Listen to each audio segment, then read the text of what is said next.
বুঝতে পেরেছি, আমি বুঝতে পেরেছি সব তোমাদের শয়তানি। তো কোনো এক ফাঁকে ঘরে ঢুকে তোমরা এইসব করে যাও, অসভ্য ছেলে মেয়েদের।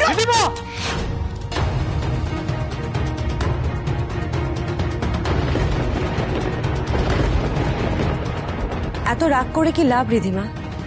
আরো একটু ভুল তো কিছু করেন। তোমাকে তোমার আসল জায়গাটা দেখিয়ে দিয়েছে। আরো এতদিন আমি তোমাকে বলেছিলাম না কখনো কারোর সাথে মিসবিহেভ করবে না, কখনো কারোর ক্ষতি করবে না, যে যাই দোষ করুক তার শাস্তি দেওয়ার জন্য ভগবান আছেন। কিন্তু আজকে আমি তোমাকে বলছি কখনো কখনো কিছু মানুষকে শাস্তি আমাদের নিজেদেরই দিতে হয়। তারা যে ভুল এটা বোঝাতে হয়। তাই আজকে আমি বলছি আরো বিট্টু, ওয়েল ডান। এই আরোহী, সাপোর্ট করছো তুমি ওদের। You are actually crossing your limits. ভুলে যেও না এই বাড়ির মালকিনকে। আমি যদি চাই তোমাদের সব কটাকে এই বাড়ি থেকে বের করে দিতে পারি।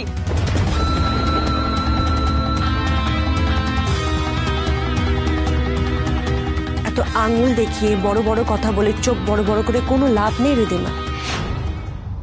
দোষটা তোমার, জানো? তুমি আমাদেরকে এত ভয় দেখিয়েছো না যে আমাদের মন থেকে ভয়টাও চলে গেছে। আর দেখো এই ছোট ছোট দুটো বাচ্চা, এরাও তোমাকে ভয় পায় না। এরাও আজকে তোমাকে তোমার নিজের জায়গাটা বুঝিয়ে দিয়েছে। কার কোনটা আসল জায়গা সেটা এখনো বুঝতে পারো না তুমি আরোহী। আমি যদি বোঝাতে যাই তাহলে তো তাহলে কি করবে তুমি? আমার আর আমার পরিবারের তো কোনো ক্ষতি করতে তুমি বাকি রাখোনি। এরা দুজন শিশু, ছোট বাচ্চা দুটো, এদেরকেও ছাড়ছো না। ছি ছি ছি ছি। এই অনুরোধ, একদম আমাকে দেখে ছি চিৎকার করবে না। যত ছি করো তোমার এই 2 নম্বর বউকে দেখে করো। দেখতে পাচ্ছ না দুটো বাচ্চাকে কিভাবে মানুষ করে তুলছে, অসভ্য মানুষ করে তুলছে। তোমার আদরের মেয়ে আরু, তাকে কিভাবে ভুল শিক্ষা দিয়ে ইনসেনসিটিভ করে তুলছে। ইনসেনসিটিভ তুমি। যে মানুষ নিজে খারাপ হয় না সেই মানুষটা সবার মধ্যে খারাপই দেখতে পারে। অ্যাকচুয়ালি তুমি ইনসেনসিটিভ নও, অমানুষ। তুমি অমানুষ। আর তোমার এই মেয়ে বিট্টুর সঙ্গে মিলে খুব ভালো কাজ করছে মনে হচ্ছে। তুমি জানো কি করেছে আমার সঙ্গে? শোনো তাহলে।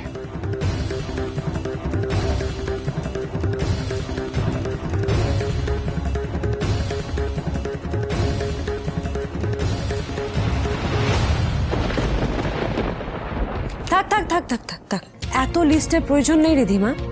তুমি যাই বলবে আমি তাতেই বলবো ওরা যা করেছে বেশ করেছে। কারণ আমি আর আমার স্বামী, আমরা দুজনেই আমাদের মেয়ে আরুকে ঠিক পথে চলার শিক্ষা দিয়ে বড় করছি। আমি ওকে এটাই শিখিয়েছি যে দুষ্টের দমন আর শিষ্টের পালন কিভাবে করতে হয়। আর রিধিমা, তুমি যে দাবি করো তুমি বিশাল বড় খেলোয়াড়, এই তার নমুনা? ছি ছি ছি ছি ছি ছি ছি। এইটুকু দুটো পুচকে বাচ্চার কাছে তুমি হেরে গেলে? লজ্জা থাকা উচিত তোমার। ছি, মুখে বড় বড় কই ফুটেছে না তোমার? তোমার জায়গা আমার পায়ের তলায়। আমার সঙ্গে কথা বলার মতন যোগ্যতা তোমার নেই আরোহী। কার কি যোগ্যতা আছে আর কি যোগ্যতা নেই সেটা আমরা সবাই খুব ভালো করে জানি রিধিমা। কেউ নিজের স্বার্থের কথা ভুলে সবাইকে আপন করে নেয় ভালোবেসে,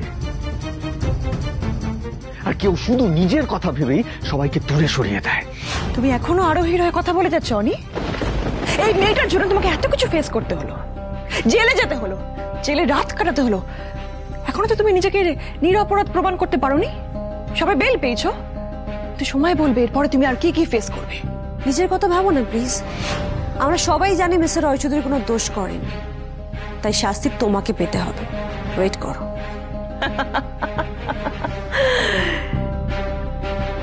কে শাস্তি দেবে আমাকে আরোহী?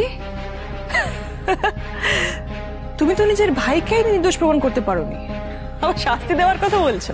ছাড়িয়ে দেব। আমার ভাই যে নির্দোষ এটাও প্রমাণ করে দেবো। আর শুধু আমার ভাই না, মিস্টার রয়চৌধুরী যে নির্দোষ এটাও প্রমাণ করে দেবো আমি। আর তার সাথে সাথে তোমার মতো মেয়ের শাস্তির ব্যবস্থাও করব আমি। আমি থাকতে এই বাড়ির কারোর কোনো ক্ষতি হতে আমি দেব না রিধিমা স্যার। এবার তো পাপা ফিরে এসছে। তুমি যতই চেষ্টা করো তুমি কাউকে কিচ্ছু করতে পারবে না। আর কুছ ক্ষতি করতে চাইলে আজকে যা পানিশমেন্ট পেয়েছো না, তার থেকেও বড় পানিশমেন্টের আমরা ব্যবস্থা করব। বেশ, তোমরা সকলে আমাকে ওপেন চ্যালেঞ্জ জানাচ্ছ তো? আমিও দেখি তোমাদের এই তেজ আর মুখের বুলি কতদিন থাকে।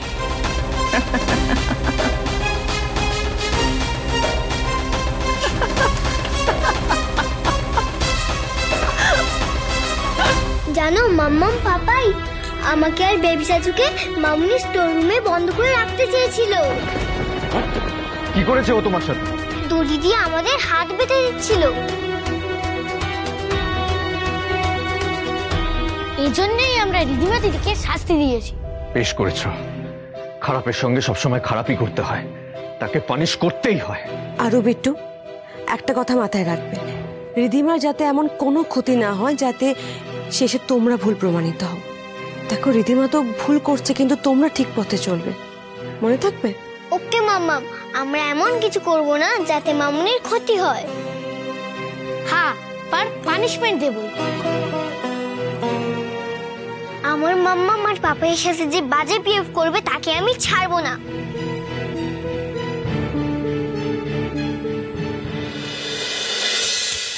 মানে আমি এমন ব্যবস্থা করবো না যেন জমে যে তেল থেকে ছাড়া না পায়। ওর সাথে যে আমি ওই যে ডেলিভারি নিয়ে যেসব কথাবার্তা বলেছিলাম সেসব উধাও করে দেওয়ার ব্যবস্থা করছি। কি এবার ওরা কি করে? কি করবি বলে ঠিক করেছিস তুই? একটা ফোন করি। হ্যালো স্যার, আমি মানিক বলছি। হ্যাঁ বলো। স্যার বলছিলাম যে আপনাকে যে যে কথাটা বলেছিলাম ওটা হয়ে গেছে? হ্যাঁ বলছি তো, এক কথা এতবার জিজ্ঞেস করার কি আছে? ছেলেটার ফোনটা হাতে পেয়েই আমি তোমার সমস্ত কল রেকর্ড ডিলিট করে দিয়েছি। খালি থানা থেকে লাস্ট যে কলটা গেছিল সেটাই আছে। স্যার বলছি আমি কোনোভাবে হেসে টেসে যাবো না তো? বললাম তো তোমার ফাঁসার কোনো চান্স নেই, কিচ্ছু হবে না। থ্যাংক ইউ স্যার, আমি জানতাম আপনি আমাকে হেল্প করবেন। সে তো করতেই হতো, তোমার জন্যই ছেলেটাকে বমাল সমেত বাগে পেয়েছি। আমার প্রমোশনের চান্স আছে এবার। অভিনন্দন স্যার, এটা খুব ভালো কথা। হ্যাঁ আরে হোক আগে। আরে হবে হবে স্যার, বলছিলাম আর একটু দেখবেন একটু ভান যেন হারা না পায়। হ্যাঁ সে নিয়ে তোমায় চিন্তা করতে হবে না, ওর জামিন খারিজ হয়ে গেছে, শাস্তি ওকে পেতেই হবে।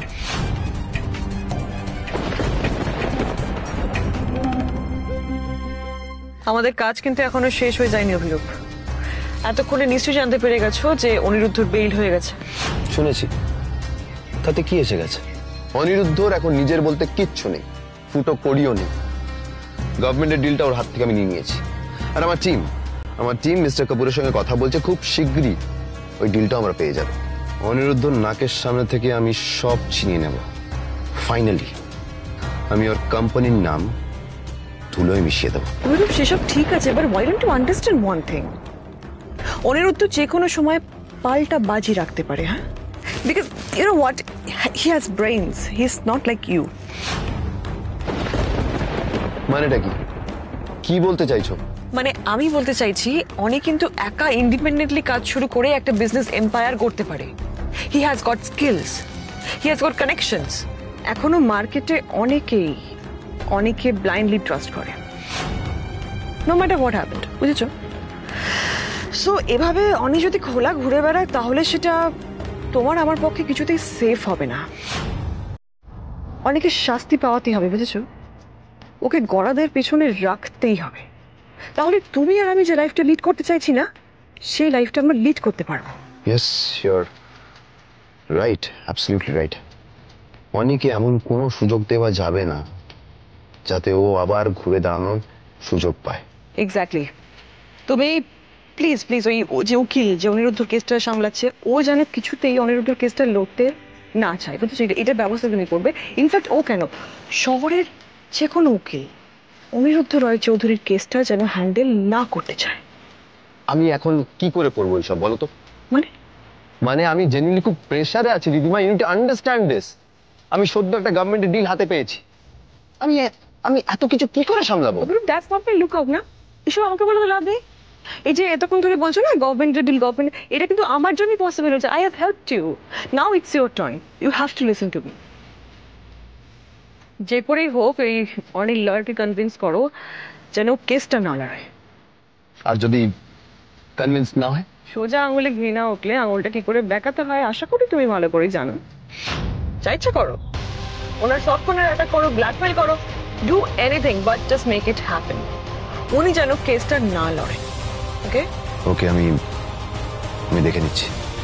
আমাকে চ্যালেঞ্জ করার ফল এবার হাড়ে হাড়ে টের পাবে আরোহী। Excuse me sir. Sir sir hello sir, আমি পিয়াস। আপনার সাথে না একটা জরুরি কেস নিয়ে 5 মিনিট কথা বলার ছিল। এখন এখানে? হ্যাঁ স্যার। আমি আসলে একটা কেসের ব্যাপারে আমার একটা মিটিং আছে, আমার হাতে একদম সময় নেই। আপনি একটা কাজ করুন, আমি আপনাকে আমার ফোন নাম্বারটা দিয়ে দিচ্ছি, আপনি ফোন করে অ্যাপয়েন্টমেন্ট দিয়ে আমার চেম্বারে চলে আসুন, তখন কথা বলা যাবে। Please, I hope you understand. হ্যাঁ sir sir sir sir 1 minute sir, 1 minute. বলছি আপনি কি অনিরুদ্ধ রায়চৌধুরীর কেসটা নিয়ে মিটিংয়ে যাচ্ছেন? হ্যাঁ, কেন বলুন তো? আমার ওই কেসটা নিয়ে কথা বলা ছিল আপনার সাথে। ওই কেসের ব্যাপার? হ্যাঁ স্যার। কি বলবেন বলুন। বলছি যে আজকে মিটিংয়ে আপনি বলে দেবেন ওই কেসটা আপনি লড়তে পারবেন না, কেমন?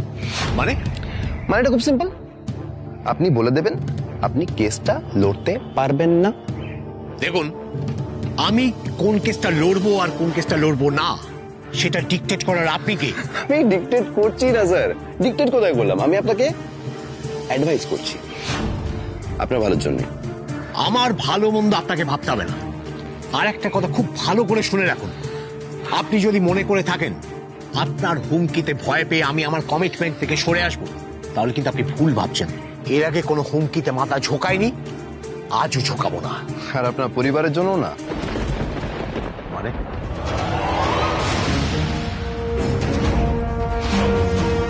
আপনার মেয়ে আর ওর মিসেস।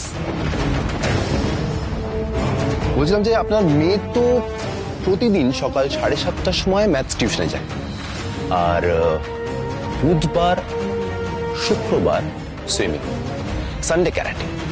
আপনার মিসেস আপনার মেয়েকে ড্রাইভ করে নিয়ে যায়, তাই না? কারেক্ট তো নাকি? এবার আমি বলছি যে আপনার মিসেস ড্রাইভ করছে, হঠাৎ করে আচমকা পাশ থেকে একটা গাড়ি চলে এলো। আপনার মিসেস কিন্তু ডাল সামলাতে পারবে না, একদম সোজা গিয়ে ডিভাইডারে ধাক্কা খাবে। এবার স্যার আপনি যদি চান যে ওই ডিভাইডার আর আপনার মিসেসের মধ্যে একটা ডিস্টেন্স মেনটেন হোক, সেফ ডিস্টেন্স, তাহলে আপনি অনিরুদ্ধ রায়চৌধুরী কেসের দেখুন একটা সেফ ডিস্টেন্স মেনটেন করবেন। Am I clear? Now the choice is yours.